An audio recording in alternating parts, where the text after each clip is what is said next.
Back in the late 2000s and early 2010s, which was a time when the Marvel Cinematic Universe was still finding its footing, or should I say the MCU, and tie-in games were, well, basically everywhere, Sega and Marvel had a deal where Sega would publish video games about their movies. So we had Iron Man 2, Captain America, and Thor.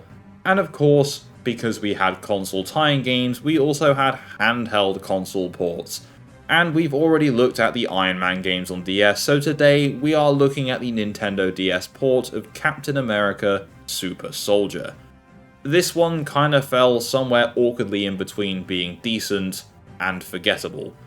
So, released in July 2011 alongside the film, this DS title was developed by Griptonite Games, a studio that, if you owned a handheld in the late 2000s, you've definitely encountered before. These guys were deep in the licensed game trenches, and we have looked at a couple of their games on the channel before, such as Iron Man 2. They've also developed Green Lantern Rise of the Manhunters, Princess and the Frog, and X-Men Origins Wolverine, and those are specifically the DS ports. If there was a movie tie-in that needed squeezing onto Nintendo's dual-screen handheld, Griptonite was often the team behind it. Like, go through their history, guys, there's genuinely so many games they've ported to that console, it's crazy.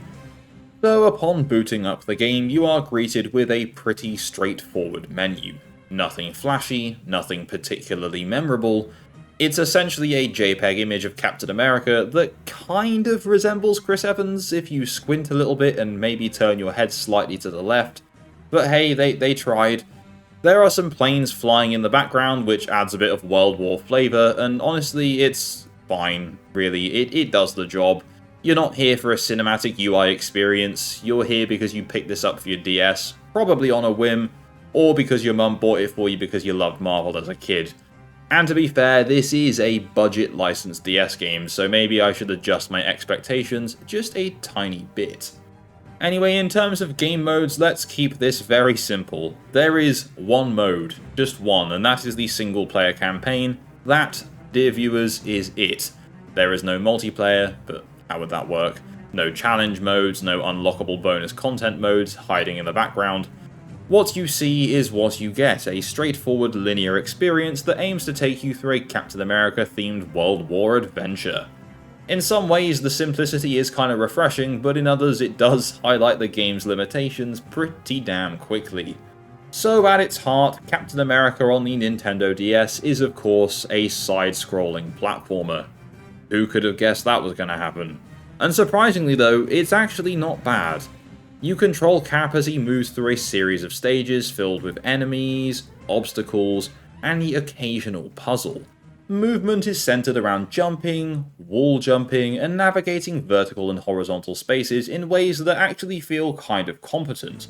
Don't get me wrong, there's not like anything groundbreaking here, it's not reinventing the platforming genre, but the level design does enough to keep things at least somewhat engaging.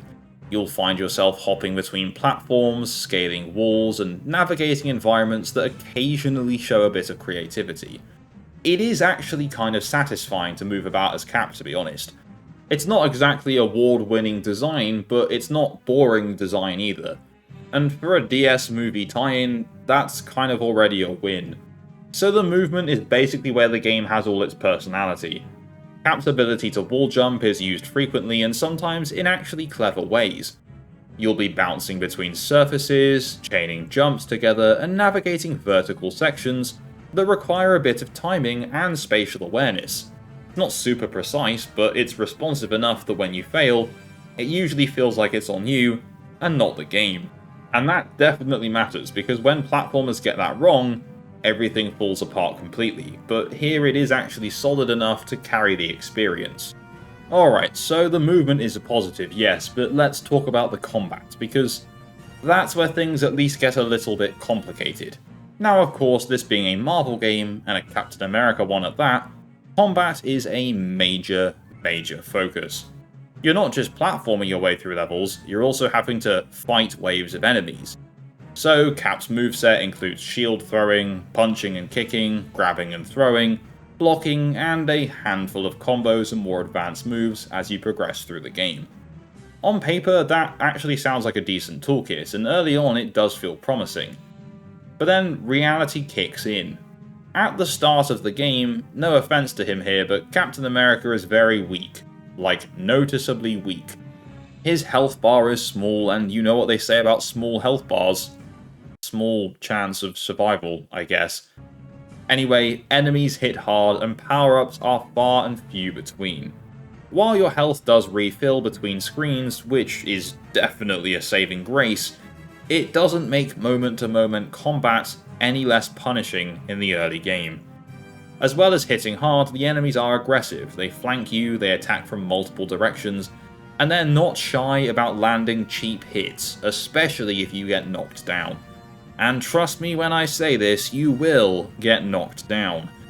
Early fights feel less like strategic encounters and more like chaotic button-mashing simulators where you're desperately trying not to get surrounded. But then you have the interesting part. As you progress, things start to improve. You gain upgrades, your shield gets upgrades, your health increases, your abilities expand, and suddenly, combat is actually kind of fun. Managing multiple enemies, juggling attacks, timing blocks, and using your full moveset starts to actually feel satisfying. There's a rhythm to it, a flow that definitely was not present in the early hours of the game. If I had to summarize it, it's almost like the game kind of grows into itself, but the problem with that is you have to push through that rough start to get there. And I imagine not everyone will or would have done that. And I mean, honestly, I don't blame them either. Now, before we dive any further into the gameplay, if you're a fan of licensed tie-in games, DS games, or MCU games, then why not consider hitting that subscribe button and tapping the bell for notifications to stay up to date with my future uploads. And whilst you're at it, if you want to be the first to hear about upcoming projects, or just come and talk about all these random games that we cover here, then join my Discord server using the link in the description below. And we also do occasional giveaways there, so even more incentive for you.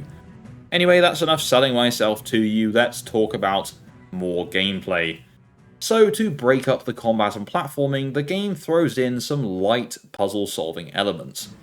They are generally very simple and definitely not too taxing, but at least they add a bit of variety to the experience. You might need to interact with switches, navigate environmental hazards, or figure out basic sequences by throwing your shield to progress. They're not going to challenge your brain too much, or to be honest, at all, but they help keep the game from feeling too repetitive. Which is important because repetition is a bit of an issue elsewhere. So unfortunately not everything here lands. There are two specific types of segments that feel like they were added more for variety for the sake of variety, rather than actual enjoyment. And they definitely kind of missed the mark. So the first up of those two is the stealth sections. Yes, that's right, the game does have obligatory stealth sections. The man wearing star-spangled stripes is expected to basically become Solid Snake. Anyway, these sections slow the game down dramatically. Cap moves at a crawl, like he's injured, clearly designed so enemies won't hear him. You're meant to sneak around, avoid or disable cameras, and take out enemies quietly. But here's the problem, it just doesn't feel good, or fun. Movement is sluggish, the enemy patterns are incredibly simplistic, and the whole thing feels very unnecessary. Especially when you realise that you can often bypass the intended stealth mechanics by just running and jumping at enemies quickly. It's clunky, it's awkward, and it breaks the pacing, and annoyingly it actually happens quite often. And then, the other half of these not so great segments is the auto-running sections. In these, Cap runs automatically, and your job is to jump over gaps, avoid obstacles, and maybe collect some points along the way. Sounds fine in theory, but in practice they are very underdeveloped and lacking in creativity. The level design in these sections is minimal to say the least, and that's me being generous, and these definitely feel much more like filler than meaningful gameplay. They don't last long, and there aren't many of them thankfully, but they don't add much, so what's the point in them? Another issue that becomes more noticeable over time is the lack of enemy variety. You'll encounter these same types of enemies again and again, each with a limited set of attack patterns. They're either going to punch you, charge you, or shoot you. At first it's manageable, but as the game goes on it definitely starts to feel very repetitive. There are also robot enemies that are kind of a joke. You can defeat them easily by jumping behind them and attacking from the back. Once you figure that out, they lose any sense of threat. It's a missed opportunity to add more depth and challenge to the combat system. Now, on the other hand, there are boss battles, and to the game's credit, the boss battles are pretty solid. They're not overly frequent, but when they do show up, they're distinct and thoughtfully designed. Each boss requires a slightly different approach and some caution, and they often combine combat with maybe some light puzzle elements. They feel fair, challenging, and just engaging enough to stand out from the regular encounters. Unfortunately, the same can't be said for the final boss, but we will get to that later. Now, another pleasant surprise is the game's length. For a DS tie-in, it's actually fairly substantial. You're not going to breeze through it in an hour, but it's not going to take you super long either. But it offers a decent amount of content for what it is. And there are also collectibles scattered throughout the game, including costumes and files.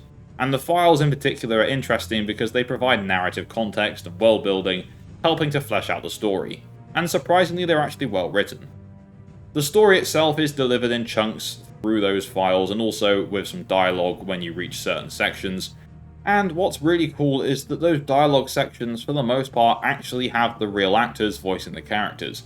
Chris Evans does voice Captain America in this game, Sebastian Stan voices Bucky, as well as Hayley Atwell voicing Peggy Carter. However, it's very noticeable that Dominic Cooper does not voice Howard Stark, but that's okay, it's by the by. This is the captain. Get me Howard Stark. Rogers, what's the situation on the ground? Stark, I'm holding a highly unusual weapon that nearly took my head off, several times. One last thing I probably should mention that was kind of annoying is the checkpoint placement. It's very inconsistent. There are moments where you'll die during a tough combat section and be sent back quite a way to replay a lengthy sequence of puzzle solving or platforming. And that can get very frustrating, especially when those sections weren't particularly enjoyable to begin with.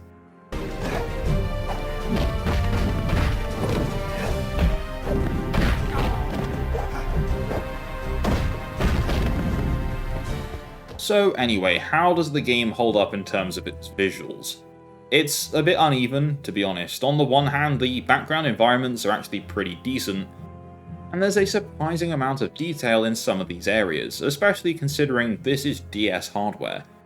You'll see layered backdrops, bits of environmental storytelling, and just enough going on visually to give each stage a sense of place.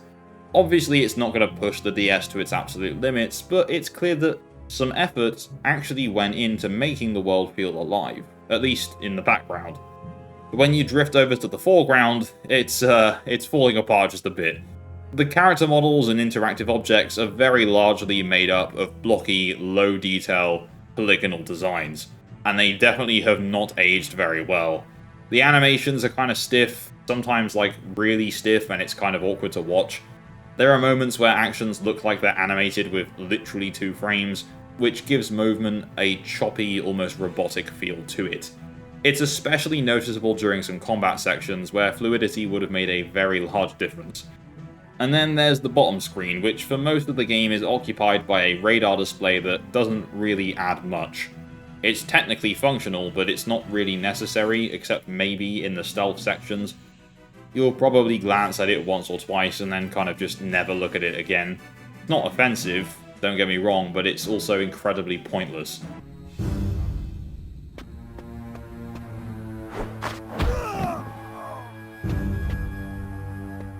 So moving on to the audio side of things, and surprisingly this is one of the game's stronger areas. The soundtrack is solid. It's not unforgettable, not something you'll be adding to your playlist anytime soon, but it at least fits the tone.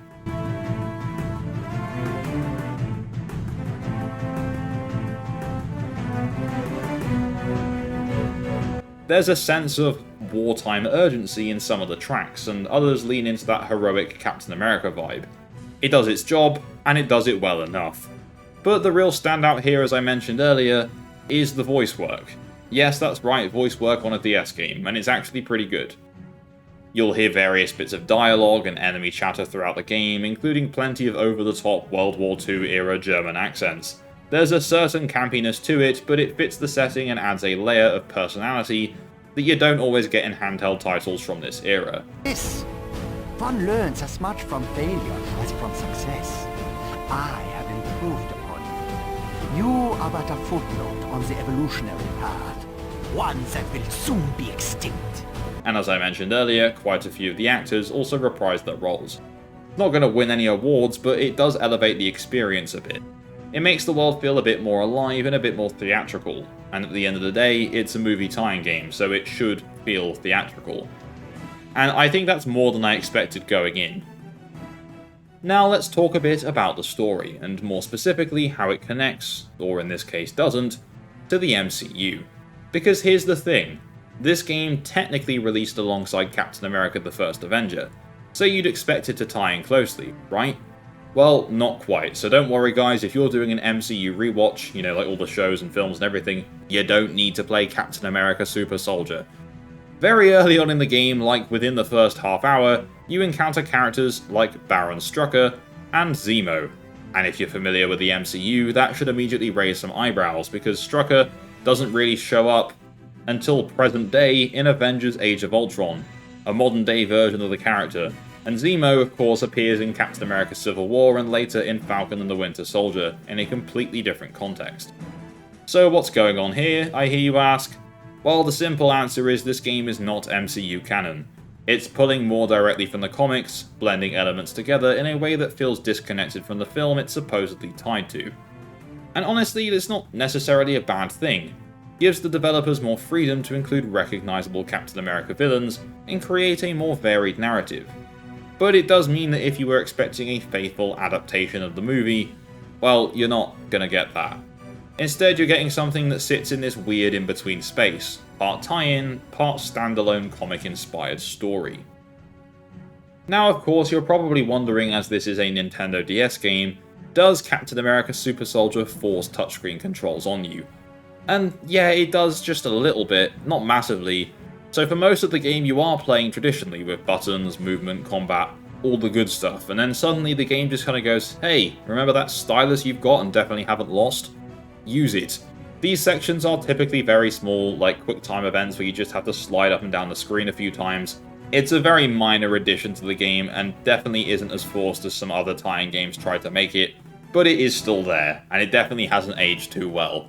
Okay, so remember earlier I was giving praise to the boss fights, so let's address the elephant in the room. The final boss. Or really, lack thereof.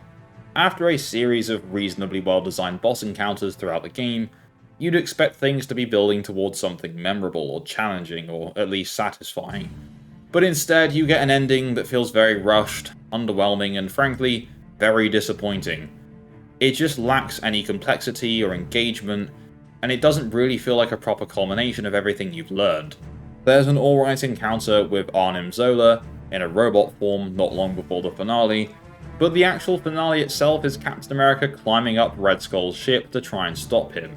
And that basically just devolves into a series of quick-time events and button pressing to platform. It's not very exciting. And then he climbs to the top and the game just ends. That's it.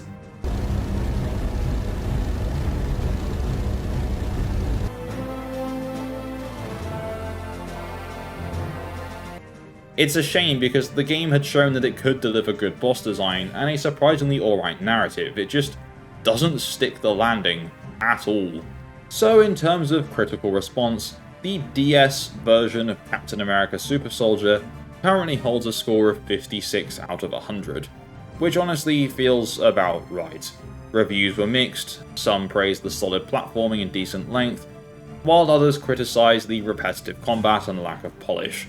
It wasn't a disaster, but it certainly didn't stand out in a crowded field of licensed games. In terms of sales, as you can probably imagine, the game did not exactly set the world on fire. Estimates suggest it sold around 50,000 copies, according to VG charts. Obviously take that with a grain of salt because the estimates aren't always accurate, but even so, it's clear this was not a major hit. So, where does that leave us? Captain America Super Soldier for the DS is one of those games that's kind of hard to pin down in one specific bracket. It has some solid platforming, decent length, and occasionally some fun combat, but it's definitely held back by repetitive enemy design, the early game difficulty, the downright irritating stealth sections, and of course a very disappointing end. I think it's like the definition of a mid-tier licensed game.